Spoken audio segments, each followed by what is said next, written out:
Rajniti over Operation Sindoor.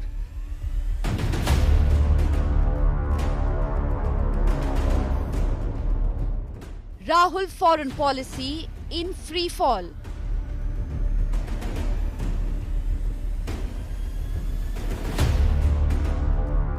BJP hits back. Rahul is Pakistan's poster boy.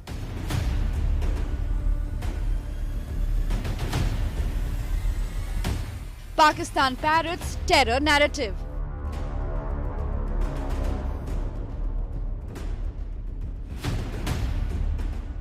Civilians in crosshairs. Pakistan plays dirty again.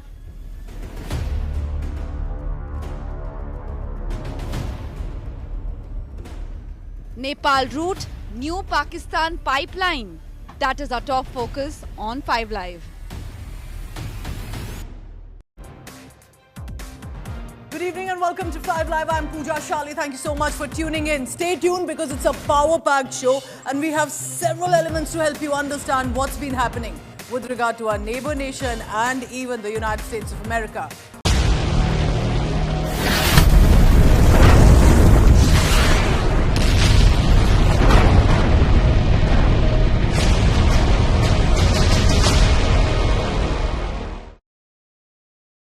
Barely 24 hours since Prime Minister Narendra Modi was at the Bikaner base and of course made that very strong assertive tone about Operation Sindoor becoming the new normal, India's new doctrine.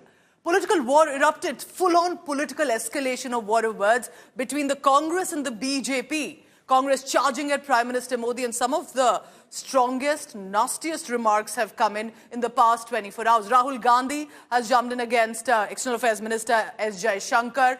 And the government, especially the BJP leaders, have a lot to say in return. Amid all of this, a 1991 agreement reference has come in. Full-on charges on your screen there that have come in from both parties. Let's take a look at the special report. What happened? No unity right now with regard to Operation Sindoor. It's all about the rift. Modi की नसों में लहू नहीं, गरम सिंदूर बह रहा है. After Prime Minister Narendra Modi's fiery speech in Bikaner, leader of opposition Rahul Gandhi has launched a scathing attack. He asked the Prime Minister why his blood boils only in front of cameras and why he bowed before the US President. Rahul Gandhi posed 3 questions to External Affairs Minister S. Jaishankar and claimed that India's foreign policy has collapsed. शौर्य तो रुक गया हमारा. अरे शौर्य तो हम दिखाते, सेना PoK को कब्जा करती तो शौर्य दिखाई दे रहा था हमारा. हमने तो पीओके पे कब्जा कर लिया था, बटन दब गया, हम रुक गए. पहलगाम के कातिलों को तो निकालना पड़ेगा. पहलगाम के कातिलों को जमीन के 7 फीट पुष्ट से निकाल के लाना पड़ेगा. ट्रंप के गुलाम है क्या हम? या देश ट्रंप का गुलाम है क्या कि ट्रंप वहां से बटन दबा रहा है और हम यहां पे काम करेंगे? क्यों? 11 मई को डीजीएमओ भी थे और एयर मार्शल भारती जी भी थे और उनसे ये सवाल हमारे देश के चौथे स्तंभ मीडिया ने पूछा. उन्होंने कहा, we are in a combat scenario. It is not prudent for us to answer that question. 11 मई की बात है. और उसके बाद राहुल गांधी, जो कि पाकिस्तान से बातचीत करने में लगता है ज्यादा व्यस्त है कि कैसे भारत को कमजोर किया जाए, सेनाओं का मनोबल तोड़ा जाए, इसका संज्ञान भी नहीं लेते हैं और पूछते हैं, ये बताइए कितने फाइटर प्लेन भारत के गिरे हैं? इस फायर की पहली घोषणा. Earlier, the Congress leader had cited a Jaishankar statement to ask why India informed Pakistan about the attack on terror hubs. BJP MP Nishikant Dubey responded to that criticism. Dubey referred to an agreement reached by the Congress-supported Chandrasekhar government in Pakistan in 1991, in which both nations had decided to exchange information on attacks and mobilization of forces.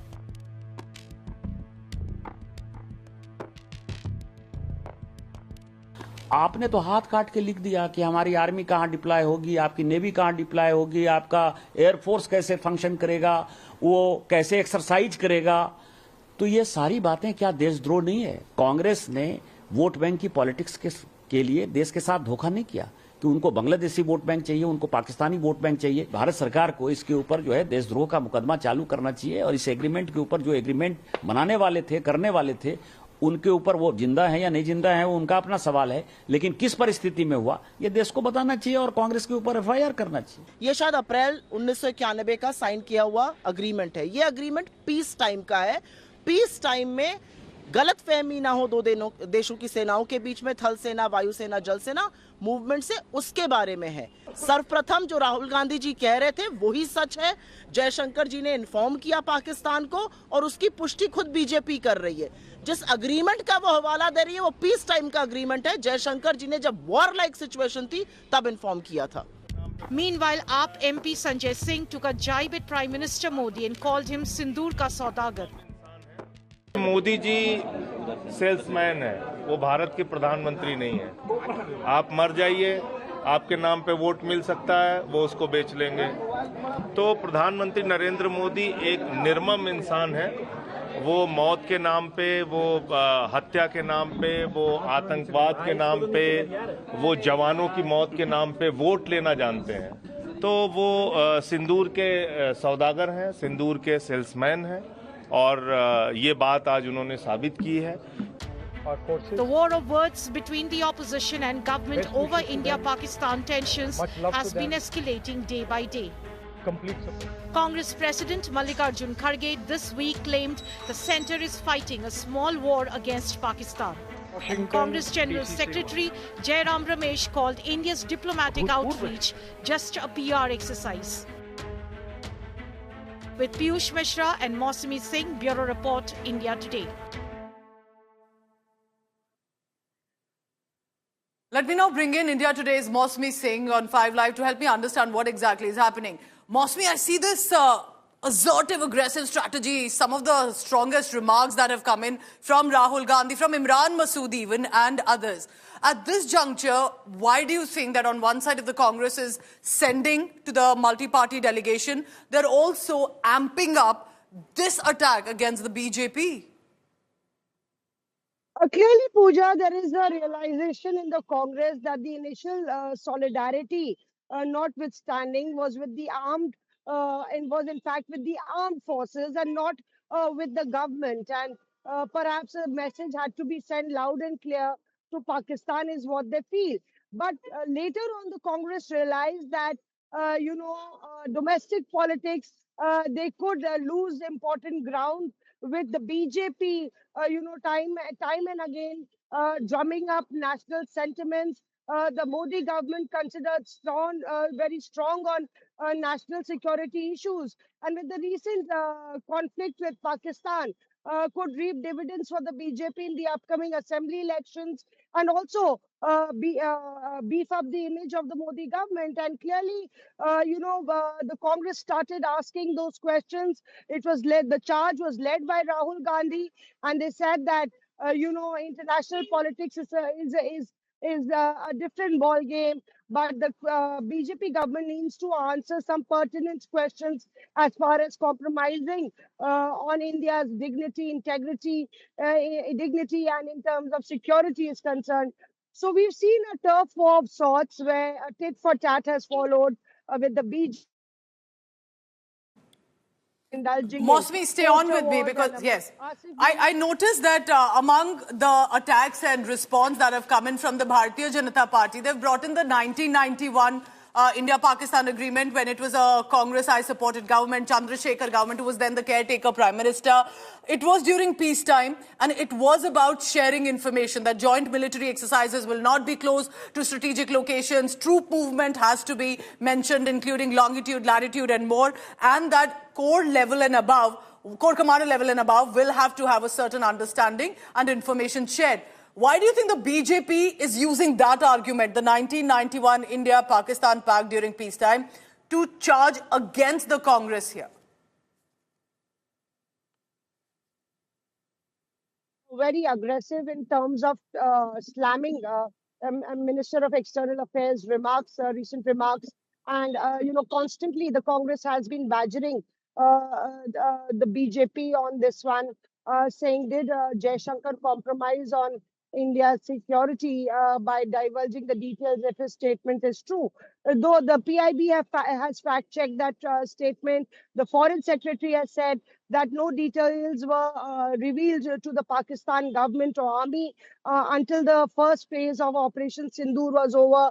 There is a perception battle that is being fought, and that's one reason that the BJP now has let its most aggressive of leaders who have often attacked or targeted Rahul Gandhi or have indulged in a word war like Nishikant Dubey and others to in fact take up this very political battle where you leave the forces out, and it's about Congress government versus the Modi government battle that's now waging on social media and also on political landscape. We can see that possibly for the global stage they are together. It's after all against Pakistan. But internally there still is a lot of bickering. Thank you very much, Mosmi, for helping us understand what possibly is the strategy of the Congress specifically, because they are leading the charge. Rahul Gandhi is leading it, and we'll be tracking that and more. But on the other hand, let me now bring you a very interesting report that our team of reporters from OSINT have managed to gather. What has been our first strike against Pakistan with regard to aftermath of the Pahalgam massacre? It's been the Indus Water Treaty that was put in abeyance. We analysed the satellite images, including the data from Pakistan's dam and from India as well, on the water that was released and the water was stopped and how. Remember, Pakistan is full on its propaganda mode, but we have the facts for you. When the Indus Water Treaty was put in abeyance, look closely on your screen. Here's what's happening. The trends at Pakistan's Barla Dam, what does it show? When we look closely here, when the treaty was suspended or put in abeyance on 22nd April itself, the first decision, the first dip was reported in the next 2 days. But the next day in itself, when Pakistan started to say and claim that everything is going to collapse in their country, the first release happened already within 24 hours. But in the next 3 days, there was another dip that was witnessed, and then barely about 2 to 3 days later, by the 10th of May, another release. 16th May, you can see there's a certain dip, but by 22nd May, there was a third release. This is data for the Chenab River, and our source here is also from Pakistan, IRSA. Now let me tell you about the Mangla Dam. What happened here? Again, the treaty put in abeyance. The first dip reported on the 1st of May. By about 3rd of May, you can see the water has been released. Again a dip. Again a release by the 10th of May. So it's not that India completely stopped the water. This is from the Jhelum River source. I want to then tell you about the Pakistan Kalabagh Dam. This is again no noticeable trend really that was seen at this juncture. So remember, it also then continues to show that India released water consistently. Remember, India will never want to harm Pakistani civilians and its people. That's been our civilizational ethos. Pakistan does that, harms our civilians, kills them, targets them. But India needs to also send across a message that water and blood cannot flow together. Ankit Kumar, editor from OSINT, has also got us these details as I tell you about what happened with regard to how there was clearly the water that continued to be released. Ankit Kumar has joined me. He's been tracking different angles and layers that are coming in on this.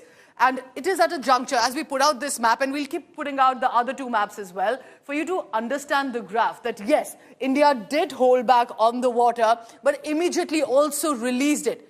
We've decided to not store it. There are, of course, different issues here with regard to how much water can be stored, can be held back. But this is as much a message being sent out to Pakistan establishment and the government and their military and their ISI that you can keep attacking our civilians, our military installations, and somehow expect that India will continue to release water for you. Remember, India always respected the Indus Water Treaty. But the fact is, India has also released more than necessary share for Pakistan, in hope perhaps that at some level this kindness will help, only to realize we have a rogue nation as a neighbor that only continues to want to harm us and our innocent people like we saw in the border areas. So this is what we see, different Mangla Dam, Kalabagh Dam and others, where there's been a consistent graph. There has been a dip, recorded, but then there's been a release of the water too. So we'll go across to Ankit Kumar to help us understand what exactly is happening. These are satellite images.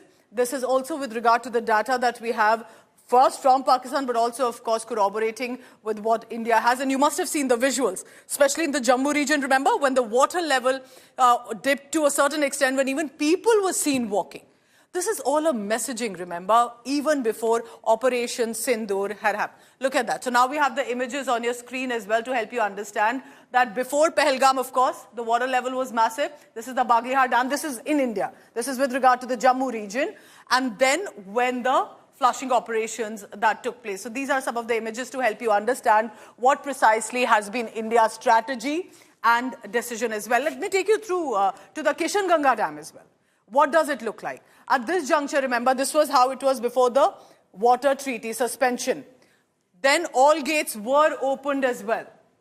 Remember this, that India simply did not just stop the water, because that could have led possibly to an immediate decision. Despite the massacre, despite all that we faced, India, remember, has continued to follow a certain civilizational ethics to ensure that, yes, a messaging is being sent, but it has to be precise where it hurts. So how it was before the suspension and when the gates were opened eventually as well. So perhaps a day or two where you can see the dip that has been recorded. This is from the Kishan Ganga Dam. May 1, when only one gate was opened. By the 6th of May, all gates were opened as well. There's not been a consistent stop of the water release.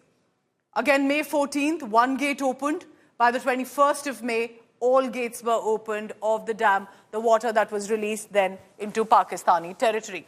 These are different layers that we are helping you understand. It's not just about a graph or a satellite image. We are corroborating it from all angles to help you understand what has been India's strategy. That's Baglihar Dam, Jammu region. How it was before the Pahalgam massacre that Pakistan sponsored, and then the flushing operations that happened at that region. All right, so at this juncture, remember, as Ankit Kumar joins me, Ankit, help explain this. What does the graph mean? What are these images that you have accessed? Because these are very pertinent, and I do believe that it strongly debunks Pakistan's propaganda.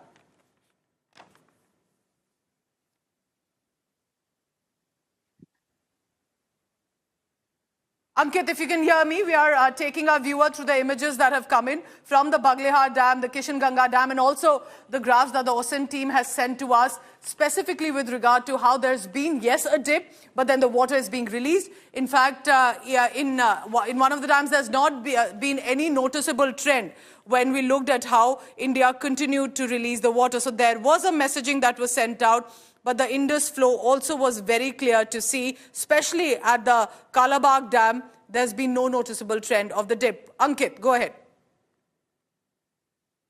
Well, Pooja, when it was first announced that India will be pausing the Indus Water Treaty, many believed that it would be like a tap-like situation. India will close the taps and the waters will dry out. But that's not how it works. So what we have done is we have analyzed the data of past 30 days. Remember, it's been 1 month since India retaliated against the gruesome Pahalgam terror attack. And now we have enough data to kind of establish what India has been doing and how exactly it is going to affect Pakistan. So this is how it works. There's something called the flushing of dams. What happens is you store water to your best capacity. Remember, this is the season, the heat season where the glaciers melt. So our ability, India's ability to hold water is very much limited. So we can only hold that much water. So what we do is we hold as much water as we can, and then we flush it. Remember how it hurts Pakistan. Over past 6 decades, past 60 years, Pooja, the entire irrigation system in Pakistan, majority of its hydropower projects are based on this information, this flow of information, this certainty that this much water will come during this time, and everything in Pakistan is planned according to the same. So your seasons, your crop seasons, your power projects, everything is based on this certainty that this much water is expected in next few days. What India has done is India is now breaking that cycle. Pakistan, on the other hand, their hydropower projects, their canals, they don't have an idea how much water is going to come when. So this selective instrument of flushing of rivers, flushing of dams, is now being used as an instrument in retaliation to the terrorist attack. And the satellite pictures is now corroborated with the official data that Pakistan releases. Remember, Pakistan releases how much water it is receiving from India side, and how much water it is now releasing. So Ankit, can we say here that India managed to send out a certain messaging, but also, like has been our ethics, we are not going to hurt the civilians or the population or the public, that Pakistan instead has done for our people consistently?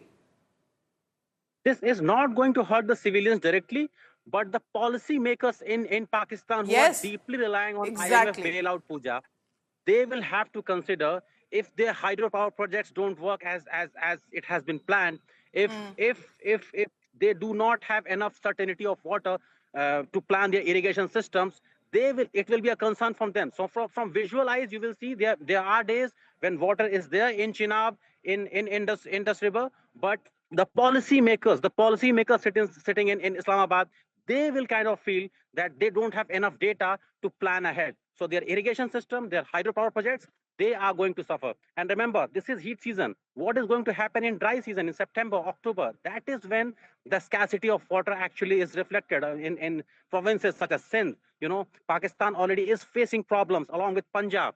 So there is domestic politics at play in Pakistan. So maybe in next 3-4 months, you will see the impact of it. The civilian population directly is not in the harm's way. There's no flooding being caused. But, you know, the civilian project that the government Pakistani government is overseeing, those projects are under threat. All right, Ankit, well done. Thank you for getting us these images. It is to put in perspective, when we talk about the Indus Water Treaty in abeyance, what does it mean? How much of water has India really decided to take a dip on, and how much was released? And now all of this as evidence on your screen. And remember, it's on the policymakers of Pakistan. This is not on India. India needs to send out a messaging, after all, at least in 2025. We'll be tracking more on that for you. Let's move on now. If there's not enough that Pakistan can shock us with, I have an update for you. There's more. And remember, the videos that have been going viral, a Delhi-Srinagar-bound aircraft, mid-air, and I'm talking about 30,000 feet mid-air, faced extreme turbulence because of the hailstorm. And kudos to the pilot, their experience, that they were able to ensure that almost 300 passengers and the crew were able to land safely. Here's another news that we have for you now. Sources have confirmed to India Today television that the pilot of this aircraft sought emergency permission initially from the Lahore Air Traffic Control. Listen to me carefully. The pilot of the aircraft, on an emergency basis, sought permission from Lahore Air Traffic Control to briefly enter into Pakistan airspace, so that at least for a while they can avoid turbulence, because this turbulence, like you can see, has hit the nose of the engine of the aircraft, and you could all, of course, hear the panic and fear among the passengers. According to our sources, the pilot sought that permission to divert slightly. Despite tensions, of course, between the two countries, airspace is closed. The request was rejected, which means this aircraft and basically the pilots were forced to stay on their original flight during that hailstorm, during that extreme turbulence. And that means life was at stake for over 200 passengers and crew. Pakistan could have at least shown a certain humanitarian side, possibly allowed, with all protocol followed, but chose to not. Incident prompted the pilot to declare an emergency to the Srinagar Air Traffic Control. Despite the challenges, the flight landed safely at the Srinagar airport. And amid all of this, remember, while of course all lives are important, all civilian lives are important, but this flight also had a VIP delegation. Members of the Trinamool Congress delegation, the members of parliament of the TMC, were on board the same aircraft. They were heading to different areas of J&K. So it's a reminder at this juncture, so many individuals were on this flight. Despite the panic, ordeal, and an emergency situation, our neighbor nation decided not to come to our rescue and help. Now, the Directorate General of Civil Aviation, meanwhile, has launched an investigation into the incident to assess the sequence of events and determine why and whether the protocol that was followed, and, of course, to notice what happened. If you're wondering, why did Pakistan not allow our civilian aircraft? This was not a military aircraft, it was a civilian aircraft. You're talking about innocent people. Why did it not allow briefly to enter into its airspace? It's their own guilt. And I want to explain that to you. Why did Pakistan take that decision? Was it because Pakistan feared that possibly India could misuse their airspace to send in a military aircraft or drones, because Pakistan does it. Remember, over 100 flights operated during Pakistan drone attacks. Civilian aircrafts were being operated during the attacks. Pakistan let civilian flights operate when it launched the drone attacks. It used commercial flights as shields as well. 100 flights were active in Lahore, Islamabad and the Karachi airspace. While drones, swarm of drones, and we'll put out a video that we have generated through our AI technology to help you understand more on that, that several Pakistan civilian flights as possible shields were being operated at that time. India Today had run that story earlier as well, when their drones were trying to target our military installations and our civilian areas. Why was that happening? India could have retaliated and hit at those drone attacks, which it did, but did it with precision. Because had the defense systems targeted perhaps on a more generic basis, it could have led to the loss of life of Pakistan civilians or foreigners in those civilian aircrafts. 8th of May, remember this happened, that Pakistan allowed a civilian aircraft to operate during the attacks. So this was Pakistan's strategy. They think that they do it, India would do that too. And let our civilians, at least almost over 200, to be able to suffer mid-air. Let me explain that to you now. Take a look at this video on your screens. This is what happened when Operation Sindoor had to be launched.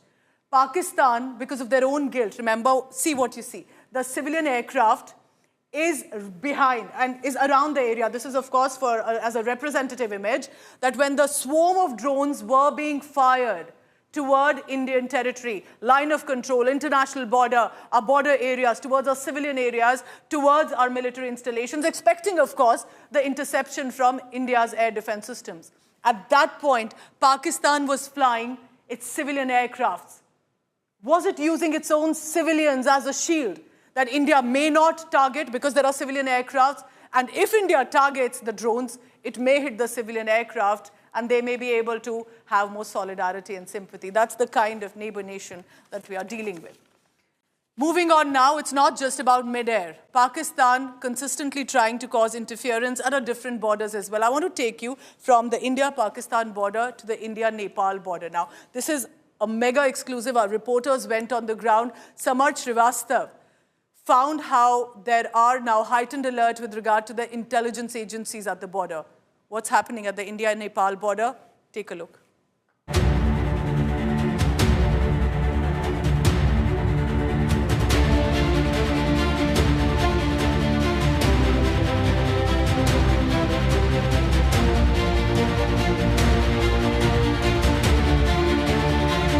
So after the success of Operation Sindoor by the Indian Armed Forces, Pakistan terror outfits are completely damaged badly.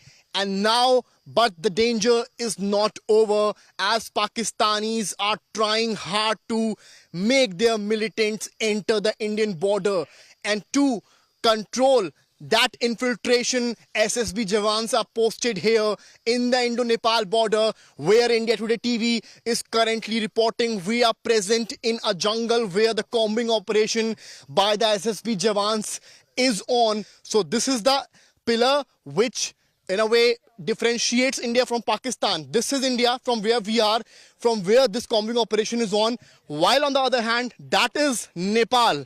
And as we all know that India and Nepal have a friendly relation, and that's why Pakistan is planning to take benefit of this friendship. And that's why they are planning to put and send some unidentified men. And if you see the visuals, you can see the checking is currently on, the combing operation is on. Whosoever unidentified person is moving from one place to another or moving across the Indian border or crossing the Nepal border, they are being checked and identified by SSB Jawans. As you see, the SSB commandant out here, Ganga Singh, he's also in a way investigating this particular thing and interrogating and checking the belongings of this particular person. अभी operation सिंदूर के बाद में हिंदुस्तान और पाकिस्तान के जो संबंध है वो बहुत अच्छे नहीं हैं, तो उसी कॉन्टेक्स्ट में हमारी जो सतर्कता है वो और ज़्यादा बढ़ा दी है। पहले भी हम सतर्क थे, लेकिन अभी चूंकि ऑपरेशन सिंदूर के बाद में पेट्रोलिंग भी बढ़ा दी है, हमारी मोबाइल चेकिंग भी बढ़ गई है और हम 24/7 राउंड द क्लॉक तत्पर हैं। किसी भी एवेंचुअली को फेस करने के लिए। Right around me are the brave soldiers of SSB, Sashastra Seema Bal of India. You have seen the forces around Kashmir, around the international borders, but Indo-Nepal border is also have become very, very sensitive after the information from the agencies about the presence of 30 to 35 unidentified militants from Bangladesh and Pakistan, and they can cross the border to India via Indo-Nepal border, and to ensure them not to cross and neutralize them if needed, the forces are doing the foot patrolling and the vehicular patrolling. This is the Indo-Nepal border. We are reporting from India, and if you see the right portion out here, you can get the sense that that's the Nepal.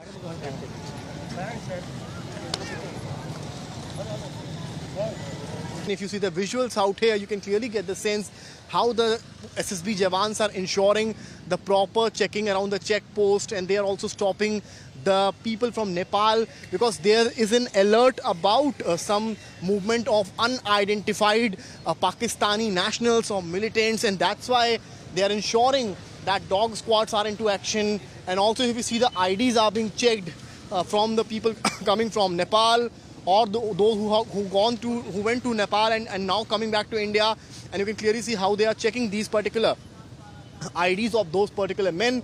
Not just that, there's a long queue around this particular situation, but the situation out here, as you see the number plates of these bikes, these vehicles, the Nepal number of vehicles out here, and all are being currently checked. And that's the situation out here in the Indo-Nepal border after an alert by the security agencies of the movement of unidentified Pakistani militants. And that's why, to ensure peace and tranquility around the state, around the area, the SSB Jawans are making best efforts to ensure safety. With cameraman Gaurav Gupta, Samarth Srivastav, Indo-Nepal border for India Today.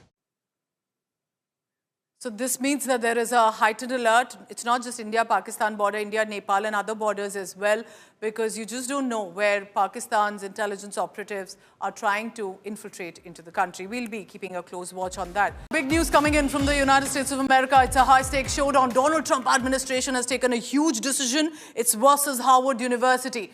The administration have accused the Ivy League giant of ideological bias, silencing conservative voices and indulging in violence, anti-Semitism and more. Amid all of this, how will the Harvard University, one of the most prestigious universities of the world, is going to respond? And who will be impacted because of this decision? Here's a report. Well, thank you very much. We have some important signings today. The President of the United States promised a golden era, but that vision now seems to come with exclusions. The latest, a shockwave hitting one of America's most prestigious institutions, Harvard University. She's been incredible. She's very upset with Harvard. They have $53 billion in a fund, and yet they want more grants. And it looks like we're not going to be giving them any more grants, right, Linda? And, you know, a grant is at our discretion. And they're really not behaving well, so it's too bad. In a move sending tremors through the academic world, the Donald Trump administration has revoked Harvard's ability to enroll international students. Harvard calls it illegal, retaliatory, and deeply damaging. This escalation is part of a larger pressure campaign. The administration accuses the Ivy League giant of fostering violence, anti-Semitism, and alleged links to the Chinese Communist Party. The tipping point? Harvard's refusal to hand over visa data on foreign students. Now, the university has been handed a 3-day ultimatum. Cough up 5 years of records or face the consequences. This could displace nearly a quarter of its student body. For Indian students, the hit is direct. 788 currently study at Harvard, but now they will all be forced to transfer to other universities in the US, especially those admitted in 2025 with their dreams disrupted, futures upended. This isn't just policy. This is the reshaping of a legacy, and Harvard may never be the same again. Bureau Report, India Today.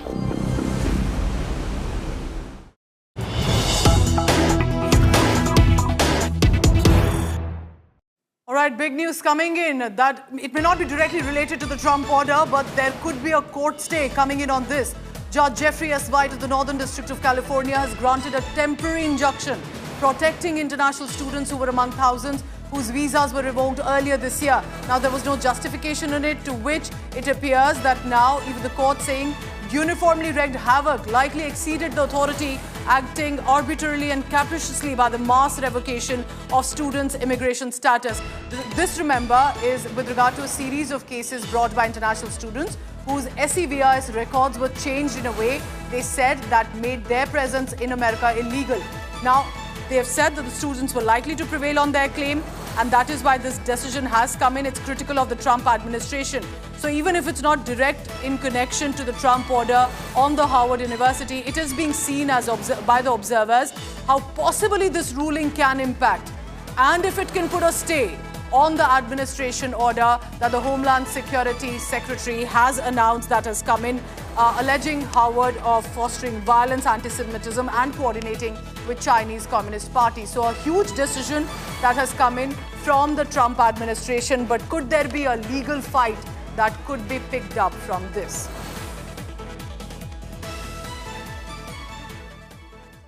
Remember that I'm talking about 6,800 international students, and according to the official website of Howard, about 800 students presently in Howard or regularly at that level, at that number, they enroll. If you have a question, how will your future be impacted, or someone you know who's about to enter into Howard, I will answer all your worries and questions. Let's begin one by one. Are you set to join the Howard University? For now, you cannot join in 2025 fall. That's when the session begins, unless the Trump administration reverses the decision. So then what is the deadline for clarity? When will we know? 72 hours, approximately 3 days, is when there will be 6 conditions that have come in, which is to release the audio-video footage, any criminal activity that any of the present students were embroiled in, any of the laws that they violated, all of that needs to be sent in to the Trump administration. If that 6 conditions are fulfilled, then possibly the order can be revoked. So then who will be impacted because of this? Look closely. Revocation impacts the incoming students. 2025-26 academic year is the year that will be impacted. So what if you're already there at the Howard University, you're already studying, will you be allowed to graduate? According to the order right now and the details that have come in from the letter, our sources say that the students currently will be permitted to graduate. The degrees will eventually be conferred to them. But even there is a layer. What about if there are pending studies or there is an extended academic year? Even the existing students can face deportation. They'll have to transfer to another institutions in the USA that has the same SEVP status. This is the Student and Exchange Visa Program. This is what has been stalled by the administration, the Student and Exchange Visitor Program. And they will have to have a certified university like Howard where they can transfer, or they could actually also face deportation from the United States of America. So then what are the options that the enrolled foreign students are left with? You'll have to enroll as soon as possible to that another university. So these are some of the questions that have surfaced, and I can understand the fear and concerns. 3 days of some clarity, but for now, I can tell you that Howard University is facing a financial hit. Trump administration blocked international students already. They've taken back the authorization. 27% of Howard University, where the students pay a full fee. I'm talking about $87,000 a year. Remember, it's as much about how it adds to the American economy. We have a special report on how the fee structure could actually play a huge role here. A special report on that.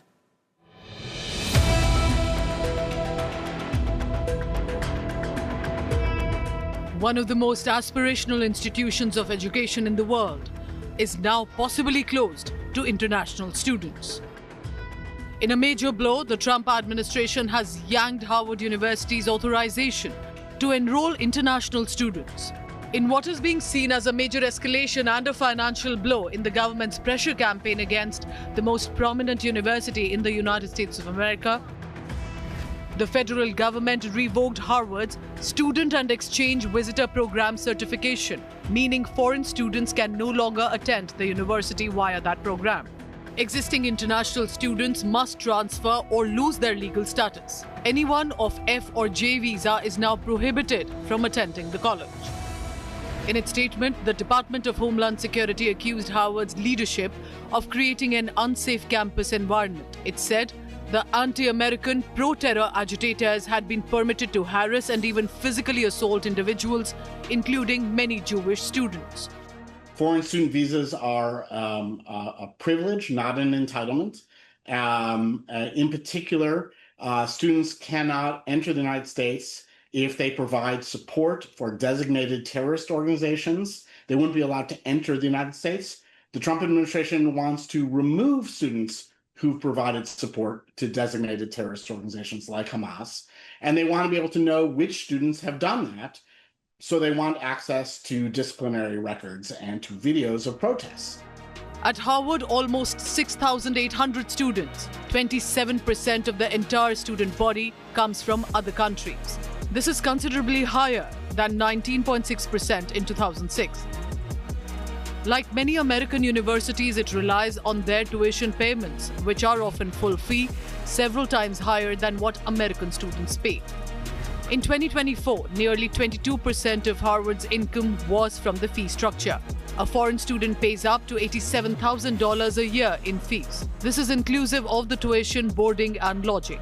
At the university are currently 788 Indian students registered at Harvard's academic program.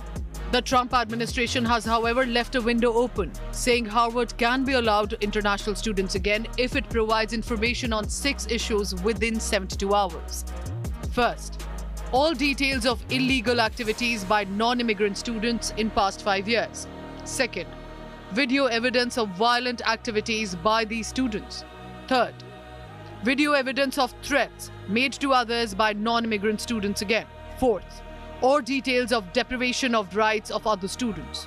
Fifth, all disciplinary records of non-immigrant students for past 5 years. And sixth, all evidence of protest activities by students on the campus. The Harvard University has hit back, calling the government's move unlawful and said the school is committed to maintaining its ability to host international students. I know that people think Harvard has over $50 billion in endowment and they're, have this status and this history. That's all true, but the federal government is bigger and richer and will prevail here in this fight. And I think Harvard understands that. And really all that they're doing is positioning for a better deal. And so the litigation that Harvard has been pursuing is just to try to get a better agreement with the administration. The Donald Trump administration has already pulled $9 billion in federal research funding from the Harvard and threatened to revoke its tax-exempt status, citing concerns about anti-Semitism and DEI. The order is also warning to other colleges to fall in line. US universities have more than 1 million international students in total who contribute nearly $44 billion to the American economy. Among them, more than half are from India and China. While Harvard is expected to meet the 6 conditions laid out by the Trump administration, students are faced with increased uncertainty. Bureau Report, Business Today Television.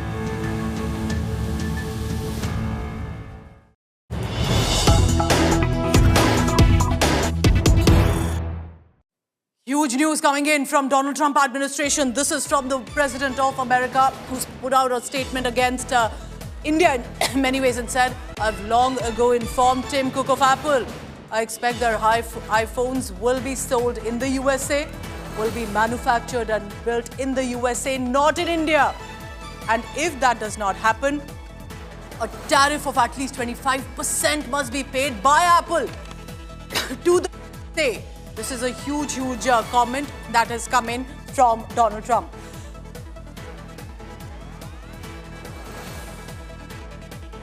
So huge news coming in. What does it mean about India-USA relationship? India, now USA President telling Tim Cook, if you sell or manufacture these phones, they have to be built in the USA. If it is done in India, you pay up a tariff of 25% to the United States of America. Will that have Apple pulling back on its investments, and especially with regard to manufacturing and assembling in India? That, remember, was a huge business investment plan that India was looking at.